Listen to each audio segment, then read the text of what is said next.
boa tarde. Boa tarde, quem fala?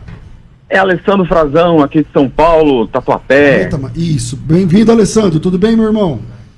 Tudo maravilhoso, e com vocês? Boa tarde a todos os pastores, paz e graça a todos vocês. Amém, vamos lá, sua pergunta. Primeira pergunta de cunho apologético. Algumas denominações defendem lá o Judas 1:9 como sendo a ressurreição, né, a contenda, o jiu-jitsu lá do Capiroto e do Miguel contra, em busca do corpo de Moisés, né? E algumas denominações defendem isso como uma possível ressurreição de Moisés. Lá no Monte da Transfiguração, quando Moisés aparece lá junto com Elias, outras defendem que é uma visão, mas Jesus ele acaba conversando com os dois ali. Aí a pergunta, para refutar essas questões dessas denominações que dizem que é ressurreição, primeiro, por que, né, que houve essa contenda pelo corpo de Moisés, e o que de fato aconteceu lá no Monte da Transfiguração, e o que era a aparição de Moisés, né, se era um corpo glorificado, se era um espírito, dentro dessa mesma questão de Judas 1:9. Ok. Obrigado, Alessandro. Deus abençoe. Fica na paz. Deus abençoe a todos. Abraço. Amém. Bom, vamos fazer... Estão dizendo que o áudio está cortando, está falhando pelo YouTube. Eu vou pedir para vocês darem uma verificada aí se está mesmo, porque algumas pessoas falaram que o áudio está picotando no YouTube aí. Mas vamos lá. Eu queria já uma análise de todos aqui. Judas 1:9, os adventistas do sétimo dia, por exemplo, até porque tem lá no livro da senhora Ellen White, a ideia de que o Moisés não chegou a se decompor, por exemplo. Ela defende que ele realmente morreu, mas que ele, como se ele tivesse caído e já ressurgido, né? No mesmo momento, ou coisa parecida, pelo menos é o que dá a entender. Então eu queria que cada um falasse sobre isso. E na concepção dela. Vamos lá. Começa aí, João Flávio. Bom, primeiro que o texto é bem complexo para responder em poucos minutos. Mas vamos começar aí por essa questão da afirmação da Ellen G. White. Ela é desmistificada quando a gente lê o final de Deuteronômio e lê Josué, capítulo 1, onde Deus aparece para Josué e fala: meu servo Moisés está morto. E ali já tinha passado 30 dias de luto nacional pela vida de Moisés. Então Moisés, com certeza, estava decomposto na cova. Voltando para o texto agora de Judas 1:9, nós vamos poder especular, nada mais do que especular. E o que dá a entender, já que o sepulcro e o lugar onde Moisés foi enterrado não foi achado, que um dos motivos é uma questão da idolatria. A maior parte dos eruditos, tanto do judaísmo quanto do protestantismo, catolicismo, etc., vão dizer que a ideia de esconder-se o local aonde Moisés foi enterrado era para evitar uma peregrinação idolátrica. Então essa é uma questão. Por isso que o corpo de Moisés, houve ali uma contenda com o arcanjo Miguel, que não era Jesus, diga-se de passagem, mas era apenas um anjo. Por isso ali houve essa contenda. E diante dessa contenda, o corpo de Moisés foi escondido para que o diabo não o tomasse e levasse uma proposta idolátrica ao povo de Israel. Até a própria Ellen G. White, já que foi citada aqui, ela também entende isso, que a visão do diabo era para isso. Mas o texto de forma nenhuma fala de ressurreição de Moisés, nem dá a ideia de que o arcanjo Miguel seria Jesus. Quem mais? Eu teria uma observação, né, de Judas, já foi bem explanado. Rodé Mihail, Archangelos. Então, a respeito do arcanjo. Eu concordo com o Martinez a respeito da idolatria e também acho que tem uma segunda opção, não está no texto, que era provavelmente o Diávolos, ele poderia também macular, se ele não encontrasse o corpo, ele podia macular o corpo de Moisés. Isso dentro do... Bom, não sei se poderia dizer dos judaísmos, vamos dizer assim, era uma coisa gravíssima. Nós estamos vendo aí a questão de Gaza, desses reféns.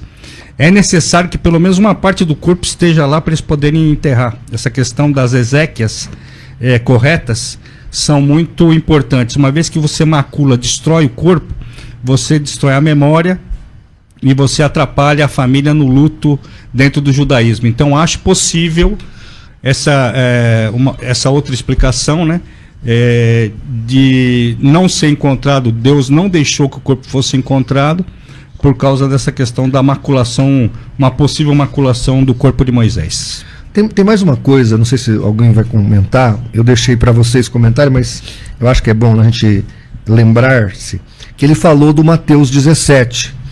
E esse texto, lá aparece Elias, tudo bem, porque segundo Reis, capítulo 2 vai dizer que Elias foi assunto aos céus, então muitos acreditam que ele não viu a morte, a própria teologia judaica acredita nisso, pelo menos algumas facções.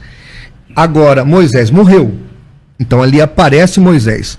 Os espíritas kardecistas tentam argumentar que ali é uma sessão mediúnica, o que de fato não é, porque Moisés e Elias não transmitiu mais nenhuma informação para os que estavam ali no pé do monte. Mas aqui tem uma informação muito precisa. No livro dos Espíritos tem uma doutrina chamada perispírito.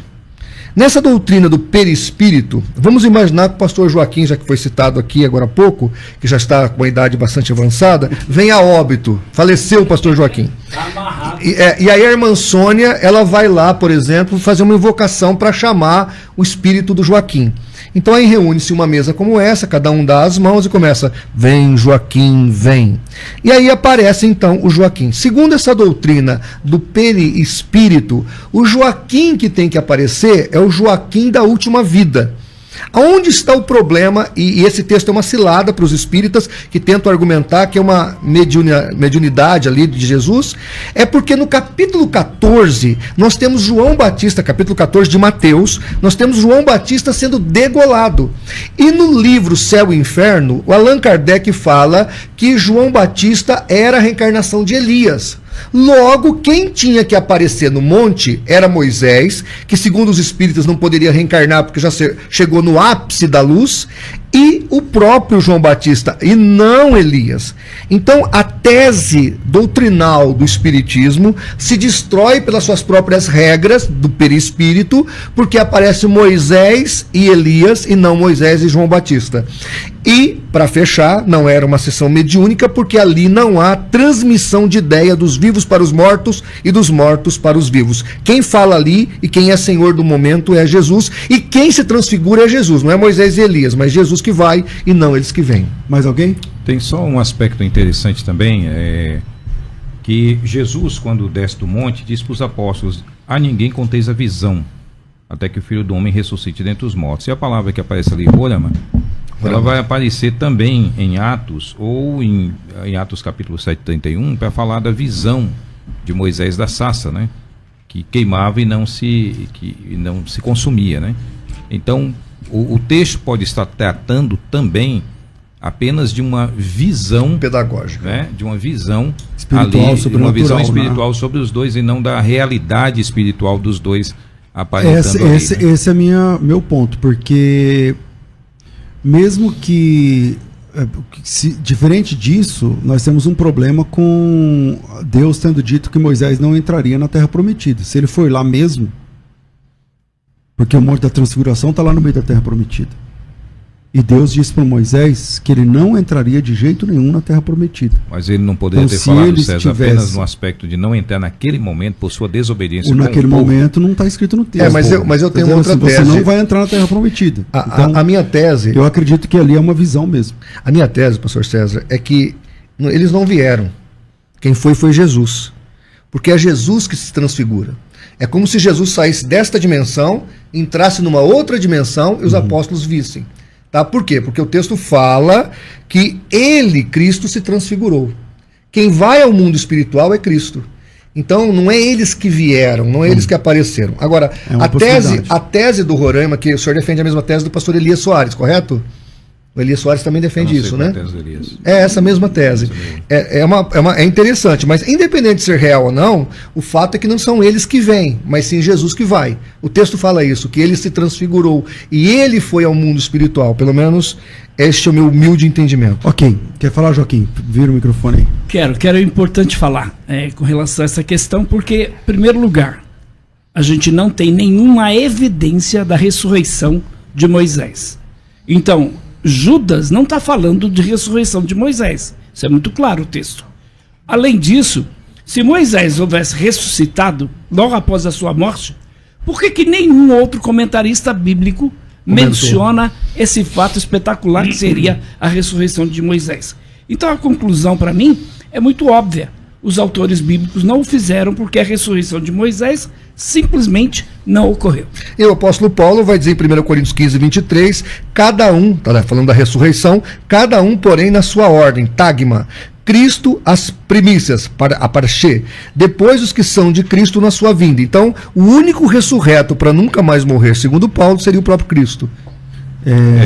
Tem o texto também de Mateus 17,3 que diz: e eis que lhes apareceram Moisés e Elias, falando com ele, né? Então, ou seja, a visão, os apóstolos também veem e aparece Moisés e Elias ali para eles naquele momento. Então, agora, César, essa questão que você falou aí do Moisés não entrar mais na terra, eu acho que...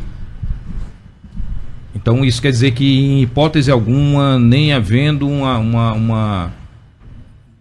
reino milenar na terra, Moisés não vai poder estar naquele local. Questão. Então, vamos lá. O texto... Porque a questão, para mim, ali é histórica bem naquele pensado, momento, e chegar e dizer assim, olha, não vai entrar. Naquele momento, naquele momento, você não vai entrar. Pronto, não vai entrar vivo. É que naquele momento não está escrito, né? Então, aí precisa ler lá o texto de, eu acho que é Números, né? Onde que acontece isso. Vou achar aqui o texto. É que o que o pastor Paulo está dizendo, pastor César, é que aquilo não ficou como uma regra eterna.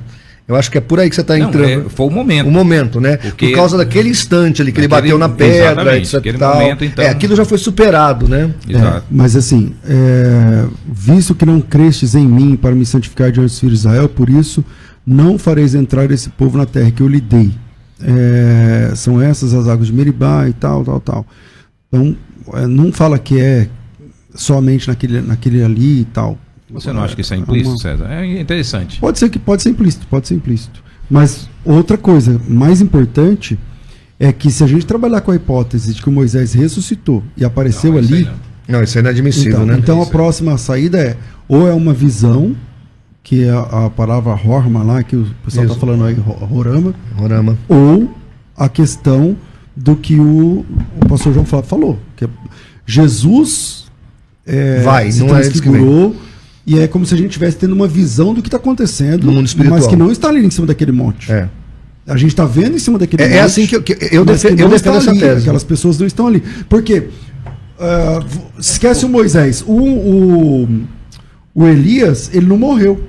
Então, se ele apareceu ali com o corpo físico, a gente tem um problema. Lá no céu tem banheiro, ele come o quê? Ele almoça, ele janta? A grande Como é que funciona? A grande questão não é a... Se eu admito que é uma visão, todas as questões relacionadas à questão do corpo estão resolvidas. Não tem nenhum problema para resolver. Por isso a melhor opção, na minha opinião, de entender esse texto é a visão, assim como o Paulo viu aquele varão macedônio dizendo: passa a Macedônia e ajuda-nos. Essa seria uma visão pedagógica. Aquele cara não apareceu no quarto de Paulo. Ele teve uma visão sobrenatural. E a palavra ali é a mesma. Entende? É a mesma ideia.